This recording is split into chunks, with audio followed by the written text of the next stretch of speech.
is because if they try to impose it, then yes, that's when I'll be doing my Arthur Scargill stuff on you to say, look, give me the mandate, but you also help me. It's no good, people, and all I'm going to say to them, because if I'm going to a nasty ballot like that, in certain areas, because we've always done it, is we give exemptions. Okay? Now, that is because in some areas, not politically, but could be the elderly and stuff like that. Since we're all in this together, you see, because it is a bit of indifference, and I'm not saying it goes on, but people can vote that and then still be in work. Yeah. So since we're all in this together, I'm hoping that people, if it does come to an industrial ballot, we'll have to make it plain and clear that I don't think that anybody, and I always had, and I'm not here to hit the most vulnerable in society. That's not my role. But people got to be open and honest with one another. That if, God forbid, I'm desperate to avoid industrial action, but I tell you what, you tell me to do it, and I'll be there with you. Absolutely there I'll be. I've been at council, lobbying council. I'll get kicked out of council, I don't care. I will do whatever I can and embarrass them. So I'm hoping they will take that threat away. Sorry, I'll come. There was a gentleman at the back. No, sorry, the lady. Then I'll come to the. Sorry, Caroline.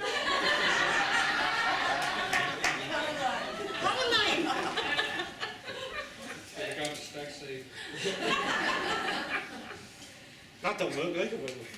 Just a couple of points I wanted to make. I'm just interested in terms of the wording around when it's talking about us, the normal people, who go in and have a reduction to 36 hours. But when you're talking about the 2% pay, it's a contribution, not a reduction. And you could almost read into it, but is that a voluntary contribution? Why don't they say 2.7% reduction in pay for those on JNC, chief executive? Okay. The only reason, the way I see it, well, like I said, once the questions for the finance officer. Take Lambie Way. To reduce by an hour, they may say to the manual workers there, you reduce the day by 12 minutes. It's quantifiable, it's identifiable. When you get up at a top level, it's not quantifiable by saying, well, you're going to work 12 minutes a day less, is it? So what they're saying is they will lose the 2.7. Yeah, is the word contribution as opposed to reduction? Why don't we say it's 2.7 reduction in their pay as opposed to contribution? No, I understand. Okay. Yeah. The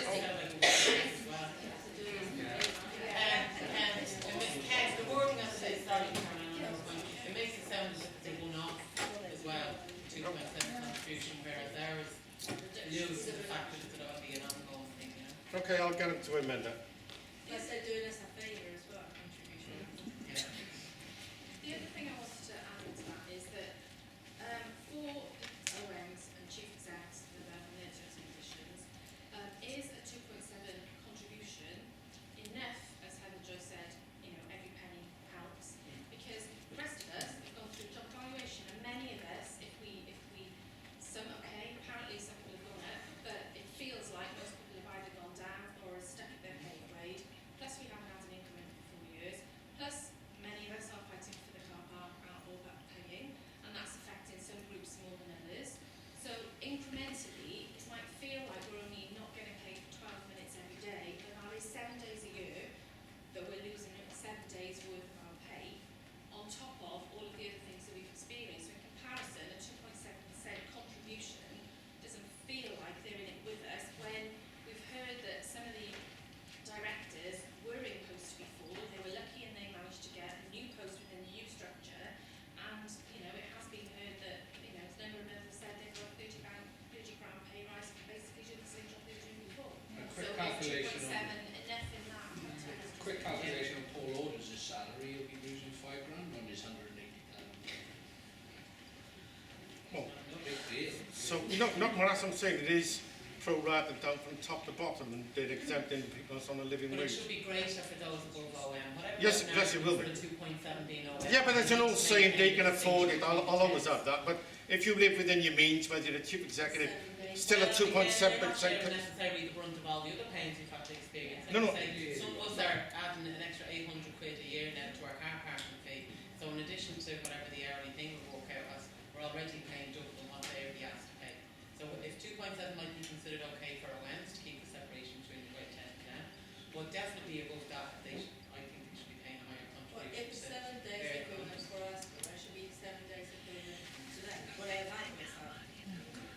just saying it's 2.7%.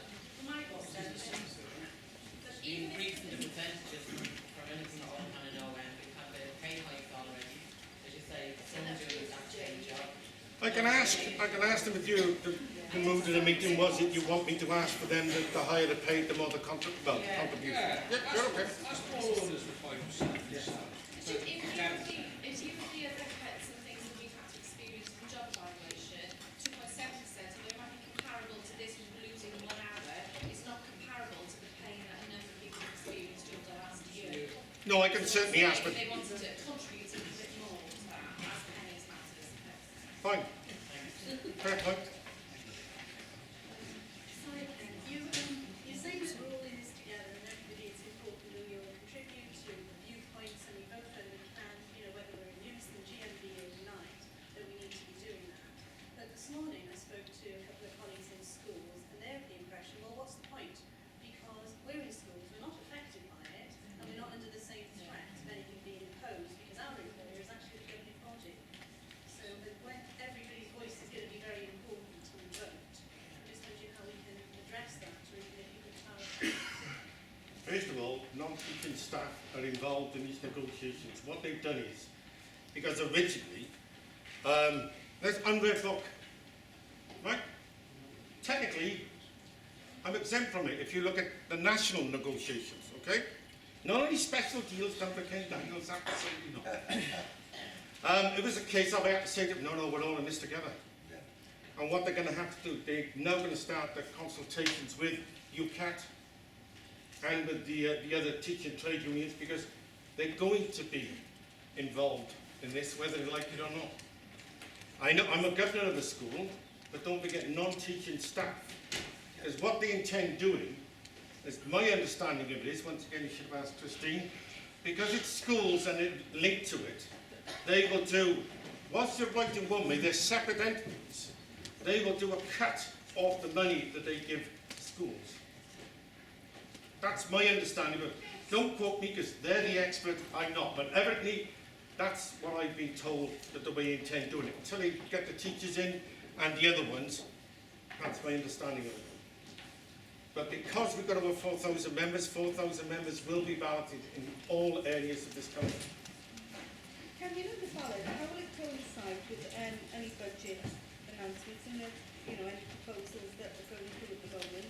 Will we vote after it or? No, they, I don't know, we're not informed of what proposals are going through. you will, I believe, I don't know whether you picked one up, but we have got flyers to tell you our ballot is going to start next week. When's the budget going to go to Cabinet and? No, the Cabinet will be still making a decision on what, that's why I've still got time for them maybe to rethink the threat. As far as I know, that Cabinet meeting is this Thursday, so I'm hoping to lobby the Cabinet members on your behalf to say, please take that threat away. It's no good to anybody, it's no good for industrial relations, and we'll have to wait and see when, if the employer didn't point out to you, because a lot of people think that the employer hasn't got the rights to do that, they have.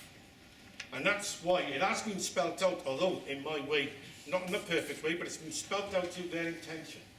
But I believe, take that threat away so you can genuinely fill out your ballot form what it means to you. And I'll make it explicitly clear before you leave this afternoon what in effect it means. Okay. Yeah. Just going on from that, I mean, I asked the question of Paul early on. Are you just going to be putting the one question on the ballot form then? Because in light of what you just said there, if they remain with their threat, we will have to have another ballot further down the line. That's my understanding. Yes. Yeah. I'm well rehearsed and well experienced I know you in are. how you deal with it politically and sensitively. We don't want to show around too quickly. But can we not ask two questions then, or is that just jumping the gun? No, what's going to be on the ballot paper is, I've just cleared it because it's the full-time officer that's drafted up together. One is simple yes or no. Yeah. And then he'll put it out to you that if it's a no vote or a no collective vote, that more or less it's still intended to input, then you will be balloted for some form of action. So we really need people to give us, because it'll, if we get a majority either yes or no vote, if you get a majority no vote, then it shows the hand to us that the majority are prepared to come out on strike. Now, I'm not here to threaten you with a strike. because otherwise I get accused of doing employers. I have nothing to do with this strike. What I'm saying to you is quite plainly and clearly that I'm too old in the tooth in one way. What people get up, they can do better speeches than I can, but they scurry away after, when it comes for them to be out there with me, when we've had the strikes on the pensions. There weren't many of us. It was left to a select few. So what I is, if you're prepared to say no, then please be out there, lobby your councillors, go to council meetings, have a go at them, because it's them you should be having a go at. And I'll take any flack that comes my way if I make a mistake or stuff like that. That's my role. But as I say, and that's why I'm not, I could say cagey, I am not threatening you. All I'm just saying to you is, if that's the way the vote comes back, I've got no other alternative. Because then if you're not willing to put up or shut up, then, hey, what's going to happen next year? And this is only a one-year deal.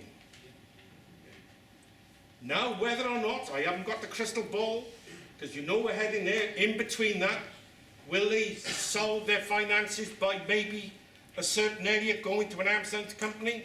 I don't know. These are all other negotiations going on, but the difficulty I've got with that, and I'll try and link everybody in with the ballot, because once they start that caper, they start to pick you off. But I do understand that if I know I'm safe here, I ain't going to have no action, am I? That's human nature.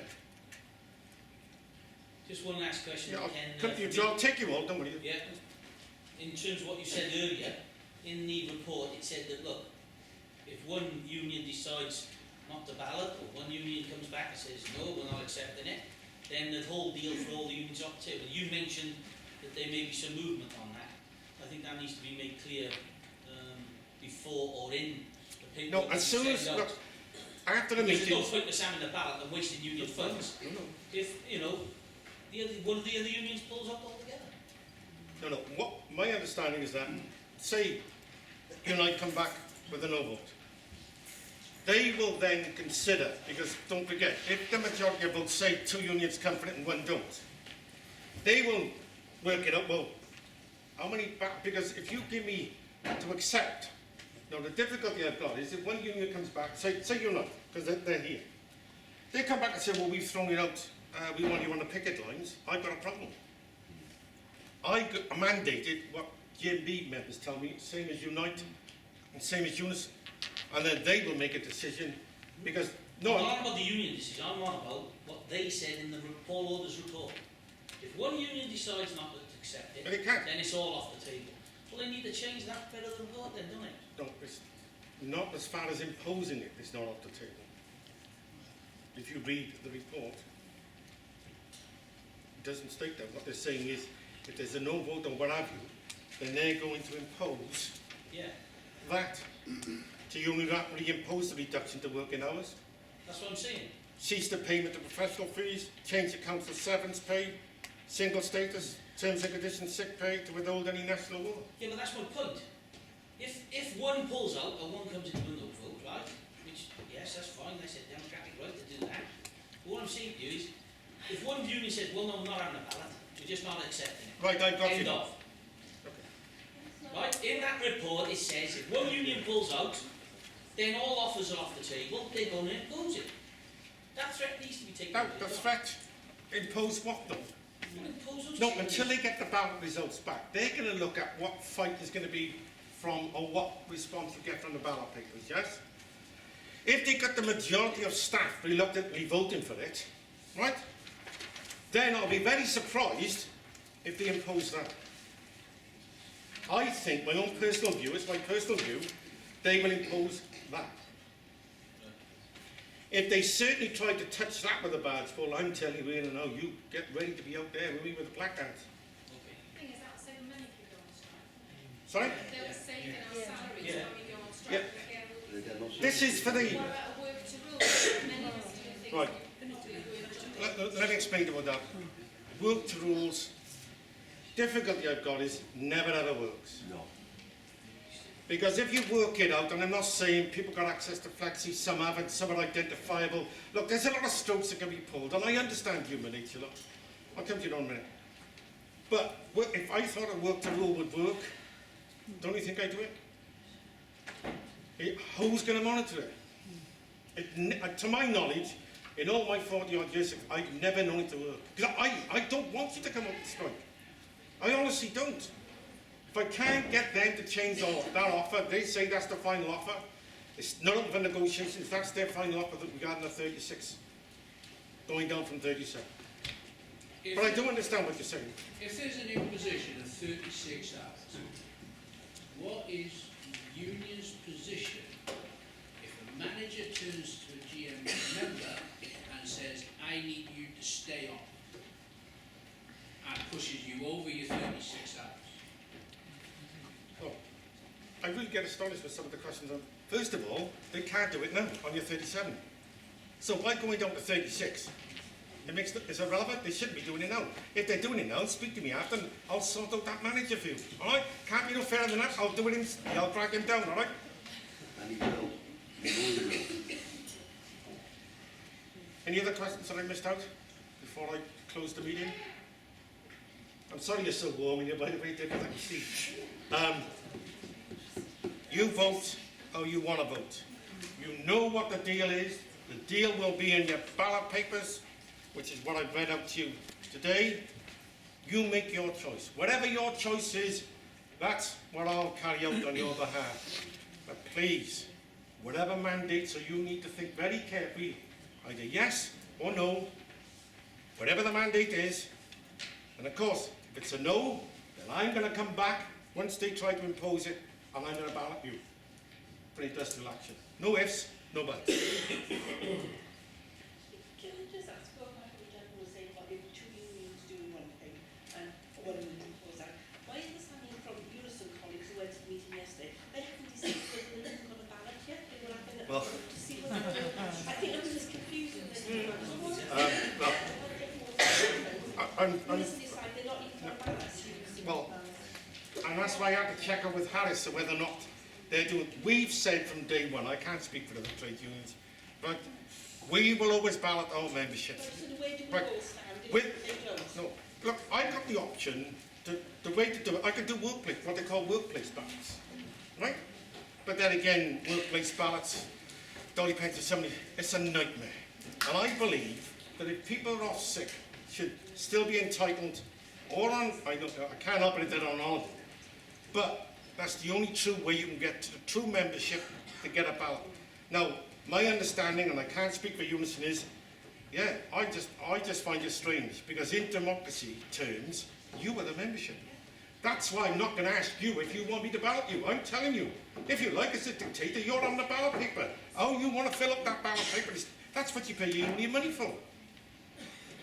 But you are right. I don't know why Unison are doing that stuff. If the decision is they're not on ballots, Well, I'm sure the consequences for their membership, if they don't give them that right, I would never put you in that invidious position, because what's the point in, when it comes to a crux, you're going to allow me to speak on your behalf when I don't know what you want me to do? Absolutely not. Absolutely not. It's up to you, because it's no good me coming, as I said to you earlier on, with the effigy to burn him. It'll look great. You've got a 1-minute headline, tomorrow's newspaper is tomorrow's chip paper. Yeah, it may look good, it all depends what photograph they're taking me and burning it. But in reality, when you take it back, unless there's a fight or to do something, look, it's really up to you. And it's the first time ever that I'm not going to recommend one way or the other, because you know the consequences of a no vote. Yeah. So, if there's anybody else now, before I then go on to Harris, if he wants to say anything, or anybody else? No, Harris, if you want to say something? Yeah, I have a lot to say. I can see how eager you are to get back to work. I see how you do. You know, you know.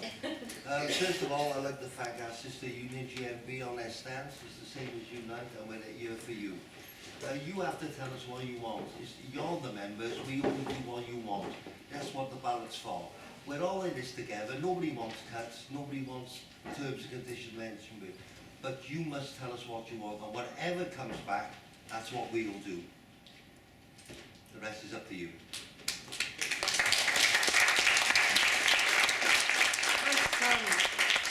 Thank you all for coming. I do appreciate it. And thanks for people who ask questions of the employers. And thank you. Any questions you want to ask of me and you on our website.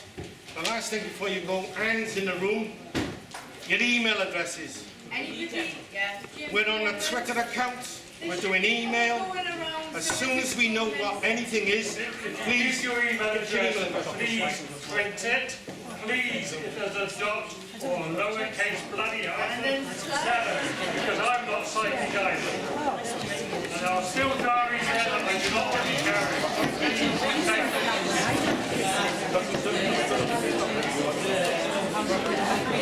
Thank you.